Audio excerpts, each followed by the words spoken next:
안녕하세요. 카르다노 앰베서더 디노입니다. 찰소스키슨이 카르다노 에이다가 증권으로 여겨져 리플 다음에 타겟이 될 수 있는지에 대한 생각을 AMA를 통해 밝혔습니다. 카르다노는 현존하는 프로젝트들 중에서 탈중앙화 정도가 가장 높다고 할 수 있는데요.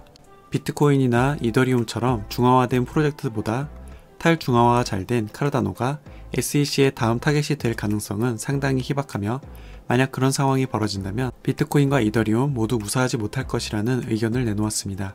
또한 최근 카르다노 네트워크에 배포된 스마트 컨트랙트량이 작년 대비 340% 증가한 것과 인디고 프로토콜에서 합성 자산으로 IUSD 스테이블코인을 최초로 내놓았고, 2023년 상반기에는 이머고의 USDA, 코티사의 제드 스테이블코인이 지속적으로 출시될 예정이기에 현재의 베어마켓 상황과는 상관없이 카르다노의 생태계는 꾸준히 발전되고 있음을 알리기도 했습니다. AMA 중에 리플 공판 관련 12월 15일 날 종결될 수 있을 것 같다는 루머를 들었다 언급하기도 했는데요. 해당 언급을 리플 커뮤니티에서 루머라는 말을 싹 빼고 종결될 것 같다고 여기저기 퍼뜨리는 바람에 입에 오르내리기도 했습니다. 찰스는 이를 진화하기 위해서 시도하기도 했었는데요. 리플 투자자들이 많은 까닭인지 그들이 듣고 싶은 뉴스로서 편집되어 기사가 나오기도 했습니다. 결과적으로 12월 15일 재판이 종결되지 않자 추가적으로 리플 커뮤니티 사람들에게 여러 경로로 디스를 당하게 된 찰스는 리플의 커뮤니티는 유독하고 프로젝트 자체도 파트너십이나 기술적 가치가 없으므로 이제 절대로 언급하지 않겠다는 트윗을 다시 한번 올리기도 했습니다. AMA는 2시간 넘게 진행이 되었는데요. 영상 하단 댓글에 라이옴 에이다 티스토리에서 자세한 내용을 확인하실 수 있습니다. 범용성이 다소 떨어진다고 볼 수 있는 카르다노의 스마트 컨트랙트 언어 하스켈이 자바스크립트에서 활용할 수 있게 되면서 웹 환경에서 카르다노의 스마트 컨트랙트 코드를 쉽게 작성할 수 있게 되었습니다. 최근 집계가 된 활동 중인 각 암호화폐 프로젝트의 개발자 수에서 카르다노가 이더리움에 이어 2위인 것을 볼 수가 있고, 때문에 카르다노의 스마트 컨트랙트 언어 하스켈이 어려워서 개발자들을 유치하지 못할 것이다 라는 예상이 완벽하게 빗나간 것을 알 수 있습니다. 언어 자체는 어렵지만 개발자들이 잘 활용할 수 있도록 여러 방편을 도입하였고, 전 세계 여러 나라의 개발자 양성을 위해 아카데미가 설립이 되고 각종 웹 환경을 통한 교육 환경을 잘 꾸민 것 역시 도움이 되었던 것으로 보입니다. 마지막으로 카르다노의 펀더멘탈이 훌륭하기 때문에 이런 결과가 나오지 않았을까 싶습니다. 반면 카르다노를 한때 계속 디스를 해오던 솔라나는 금년 초 2,453명의 개발자를 보유를 했었지만 현재는 97% 이상이 이탈해버린 모습을 볼 수 있습니다. 스리랑카에서 카르다노와 에르고의 인프라와 기술력으로 T 제조 공정 관련 MOU 협약을 맺은 카르다노 기업의 DA 프로젝트를 진행하고 있는 젠 게이트에서 스리랑카의 국영방송 비즈니스투데이에 초대되어 인터뷰를 진행하였습니다. 최근에는 CNN에도 초대되기도 했습니다. 트러스트 월렛에서 카르다노 에이다의 스테이킹을 지원합니다. 최근 바이낸스에서 준비금 관련 이슈가 불거지면서 안 그래도 안 좋은 상황에서 더욱 악화 면모를 보이고 있는 암호화폐 생태계입니다. 해당 사건이 터지기 전부터 바이낸스의 내부 정보라면서 에이다를 바이낸스에서 빼내야 한다는 카르다니안들이 나타나기 시작했습니다.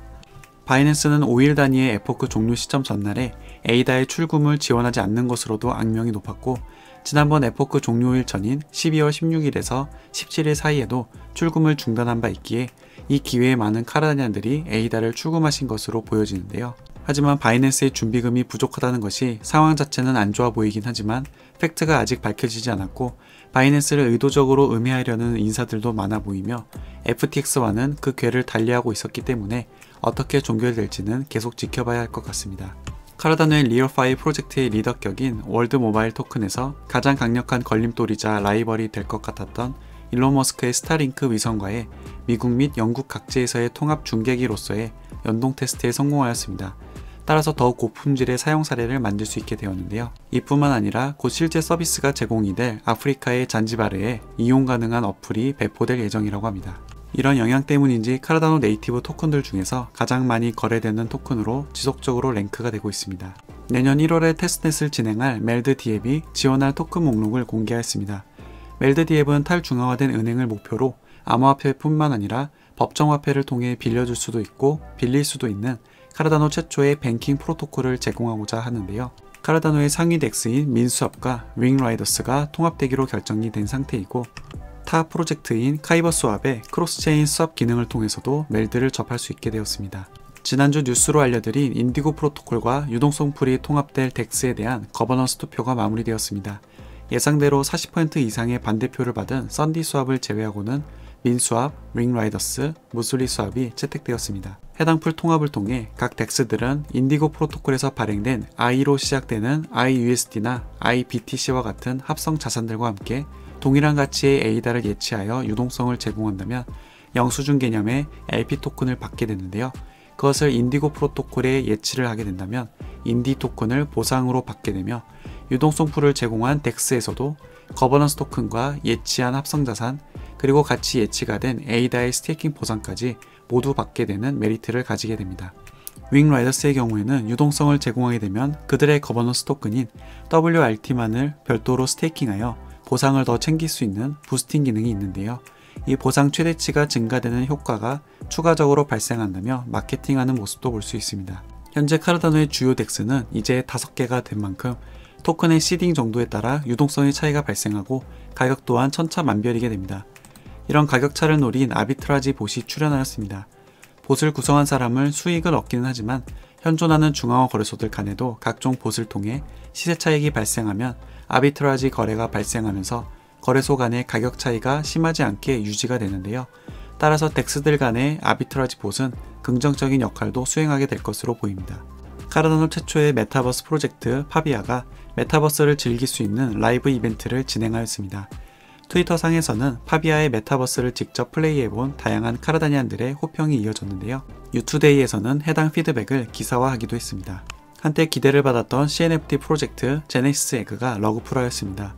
NFT를 판매한 금액을 제외하더라도 JPG 스토어에서 벌어들인 돈만 해도 원화로 2천만원에 육박하게 되는데요.